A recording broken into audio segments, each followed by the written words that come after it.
Catástrofe en un cañón.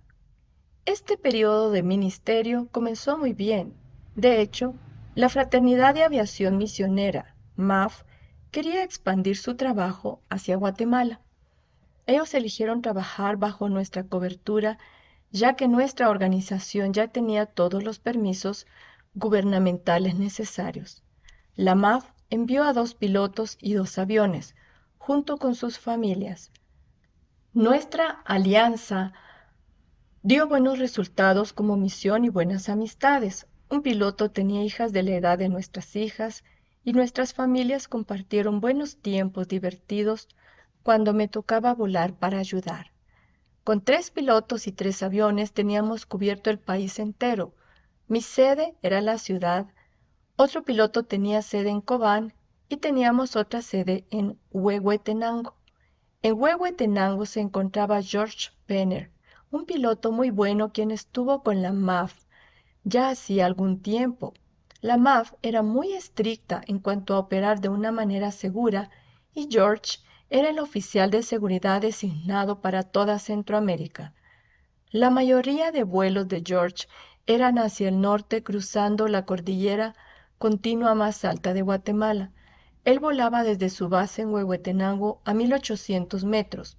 Ascendía aproximadamente más a 3600 metros para cruzar la cordillera, luego descendía a 600 metros o menos en la selva. Eso significaba muchos kilómetros de vuelo y un consumo enorme de combustible. Un día, George me llamó por teléfono y dijo, he encontrado una mejor ruta hacia la selva, un atajo a través de un cañón, así que no tengo que elevarme tanto. Solo veo un inconveniente. Esa área está controlada por los guerrilleros, comunistas rebeldes, y me han estado disparando. Yo le dije, ¿te han dado? Y me respondió, sí, tengo algunos agujeros de bala en mi avión. Mi avión también había sufrido algunos disparos en varias ocasiones. Todos sabíamos que el aluminio de la caparazón de un avión no era muy grueso, no brindaba mayor protección. Un tiempo atrás averigüé cómo obtener un chaleco antibalas. Eso generaba un poco de ansiedad en la misión. ¿Para qué necesitas un chaleco antibalas? Si no hubiera sido un asunto tan serio, mi respuesta habría causado risa. No lo voy a usar, solo me voy a sentar en él. El incidente que llamó mi atención fue cuando una bala pasó a tan solo unas pulgadas de la parte de atrás de mi asiento. Había entrado por la parte de abajo, atravesó el avión y salió por arriba. Me di cuenta de que si la bala hubiera entrado aproximadamente 6 pulgadas más adelante, habría atravesado mi asiento. Al final sí me enviaron un chaleco antibalas y sí me sentaba en él. Así que le advertí a George, deberías tener cuidado allá. Sabes que estamos volando en condiciones muy peligrosas, estamos en medio de una guerra. Los guerrilleros nos perseguían. Por otro lado, la Fuerza Aérea Guatemalteca también nos tenía en la mira, sospechando que estábamos volando como espías para los guerrilleros.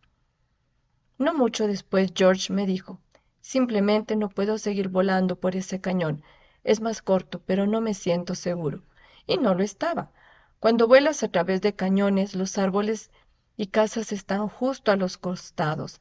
A veces los niños salían de las casas para saludarte, o podría ser un guerrillero apuntándote con un arma.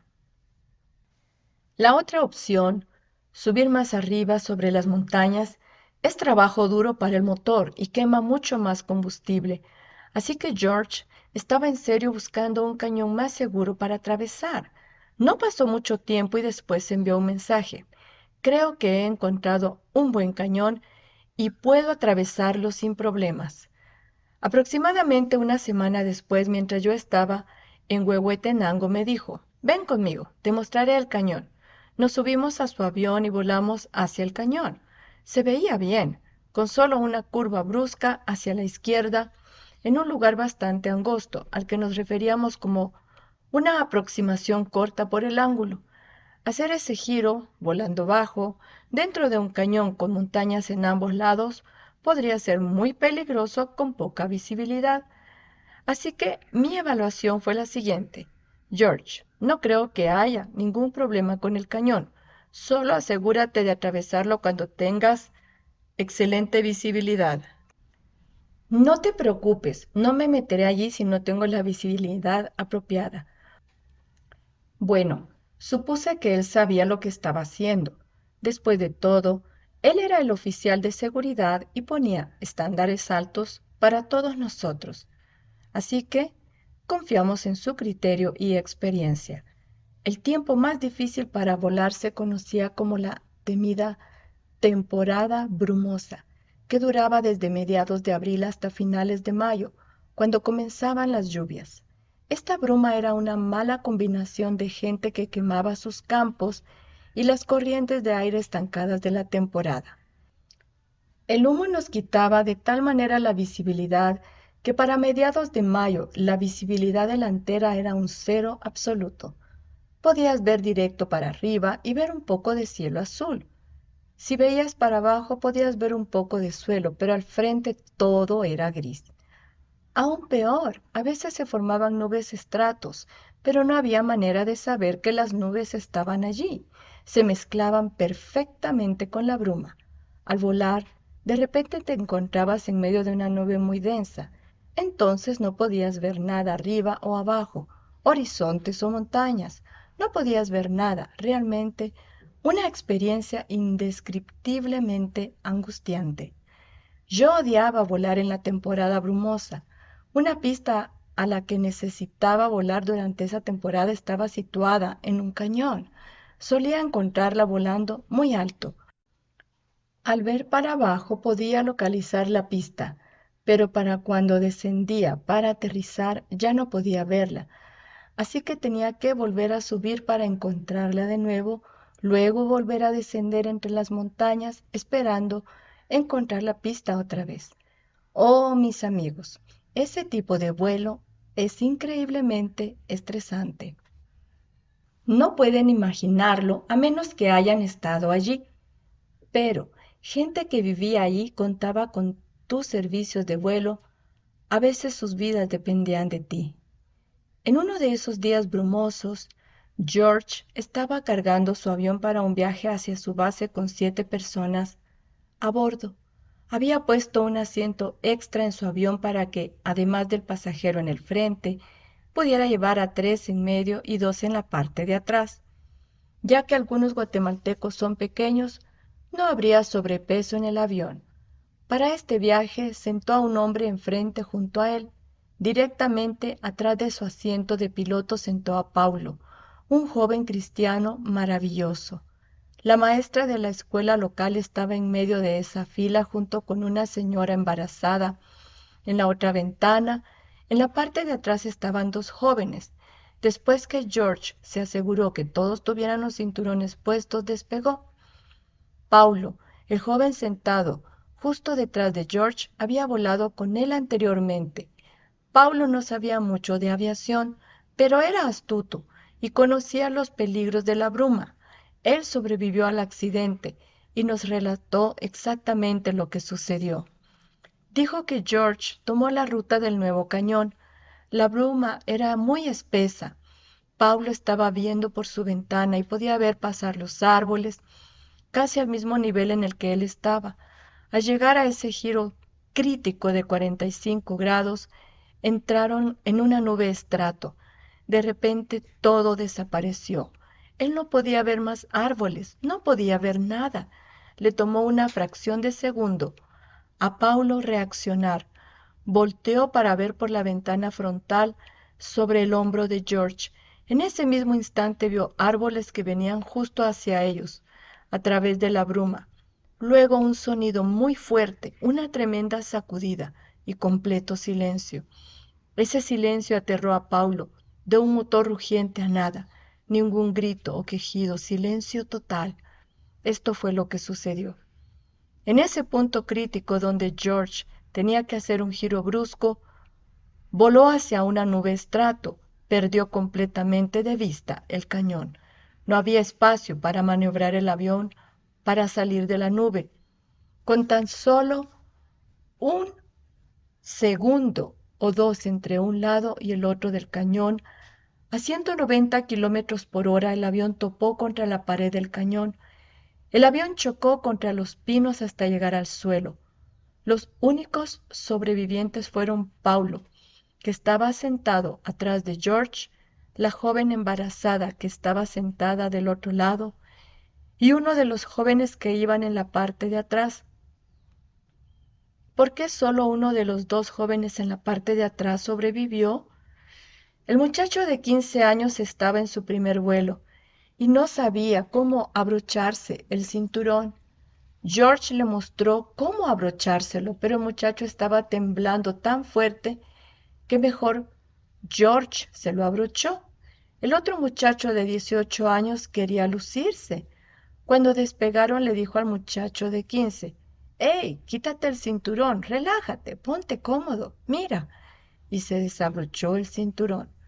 El más joven sabía que no se lo podría volver a poner, así que se lo dejó abrochado. Esto salvó su vida. Cuando el avión chocó contra la pared del acantilado, el muchacho que se había desabrochado el cinturón continuó moviéndose a 190 kilómetros por hora y se convirtió en un misil volando hacia el frente.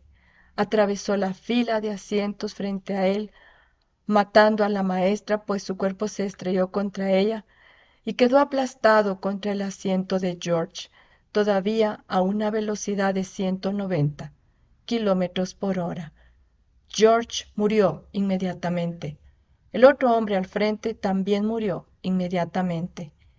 Paulo lentamente comenzó a evaluar su situación apremiante. La joven embarazada estaba obviamente en un mal estado. El cinturón había dañado su vientre y al bebé. El joven en la parte de atrás estaba en pánico total. Paulo se esforzó para salir del accidente y se dio cuenta de que tenía una cortada profunda en su pierna, pero podía caminar. El avión había chocado a 3.000 metros en las montañas de Guatemala en tierra inhóspita. Paulo comenzó a trepar a través de la maleza en la ladera de la montaña. No encontró ningún sendero, pero al pasar una cumbre, llegó a una pequeña cabaña. Le contó a la gente acerca del accidente y les suplicó por su ayuda. Un hombre y su hijo descendieron al avión, sacaron a la joven embarazada y la cargaron de regreso a su cabaña, haciendo lo que pudieron por ella. Volvieron a bajar para cargar al muchacho a la cabaña, dejando atrás los 4 cuerpos en el accidente. George yacía donde había salido expulsado un poco adelante del avión, aún abrochado a su asiento. Allí no se podía hacer más. Paulo, con una cortada profunda en su pierna, comenzó a caminar para buscar ayuda, aunque le habían dicho que faltaban muchos kilómetros para llegar a la carretera. Comenzó a caminar aproximadamente a las 4 de la tarde, avanzando con dificultad a través de los bosques montañosos, por 3 horas hasta llegar a la carretera como a las 7 de la noche. Logró que alguien lo llevara el resto del camino hacia Huehuetenango. Mientras tanto, en la base de George no habían recibido comunicación de parte de él. El joven que trabajaba para George en el hangar comenzó a preocuparse. Me llamó por el radio: «Hermano Don, George no ha regresado. Ahorita son las 5 de la tarde. Se suponía que regresaría a las 4 y no ha vuelto». Le pregunté si había llamado para establecer comunicación.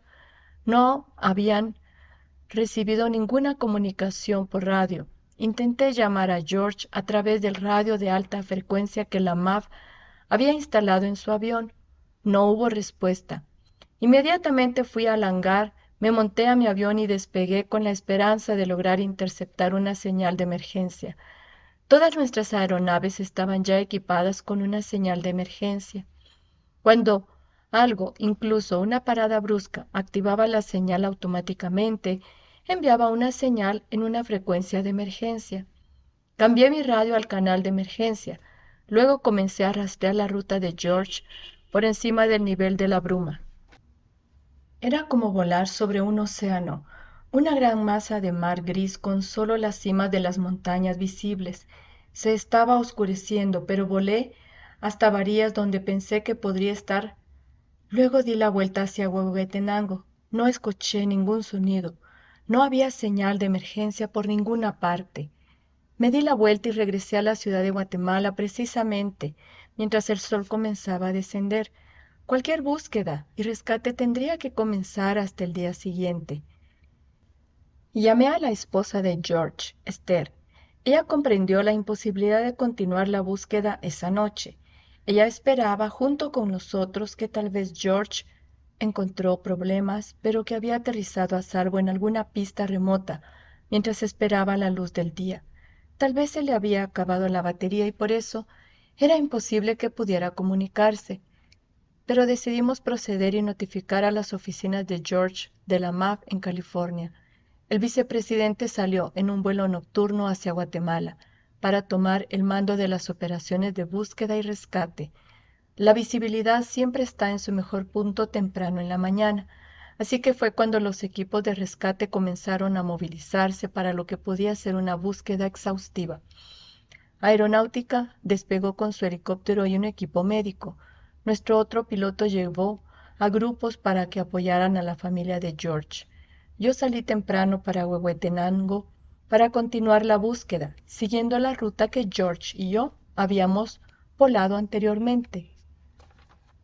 Cuando llegué al giro de la aproximación corta, pude ver un ala en los árboles en el fondo del cañón. Inmediatamente llamé al helicóptero de aeronáutica para darles la ubicación exacta del accidente. Luego volé hacia Huehuetenango para esperar que el equipo de rescate reportara lo que habían encontrado. Aproximadamente a la misma hora, Paulo, exhausto, llegó a la puerta en Huehuetenango, trayéndonos malas noticias y detalles del accidente. No mucho después, el helicóptero de rescate llegó con 3 bolsas de cadáveres. Luego tuvieron que regresar por la última víctima. Solicitamos la funeraria en Huehuetenango para el entierro de George. Yo tuve el deber de inspeccionar cada bolsa para cadáver para identificar a George. Fue enterrado en Huehuetenango. Fue un tiempo increíblemente doloroso para Esther, sus hijas y la comunidad misionera entera. Al resolver sus asuntos, Esther y sus hijas regresaron a California. Con el accidente y el aumento en la actividad guerrillera, se volvió más difícil continuar con nuestros ministerios de vuelo.